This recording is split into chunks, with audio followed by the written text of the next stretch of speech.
Buonasera e ben ritrovati con l'informazione flash di New Sicilia, i principali titoli del pomeriggio. Arrivano nuovi dettagli sulla tragedia di Casteldaccia. Di fronte all'assenza di ritorno dei primi 3 operai, altri 3 colleghi sarebbero scesi per investigare.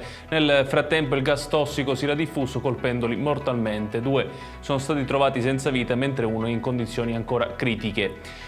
Purtroppo c'è da registrare un nuovo incidente sul lavoro, questa volta a Scicli, nel Ragusano, dove un uomo è precipitato dal solaio di un'abitazione. Nella caduta ha urtato una trave che gli avrebbe perforato l'addome. Portato in elisoccorso all'ospedale Cannizzaro di Catania, dove si trova in gravi condizioni.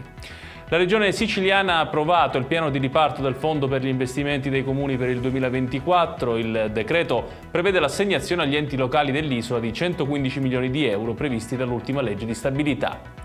Arrivano ulteriori aggiornamenti sullo stato di salute di Cateno De Luca. I medici hanno stabilito che se lo stesso De Luca continuerà a rispondere positivamente alle cure farmacologiche sarà dimesso dall'ospedale giovedì prossimo.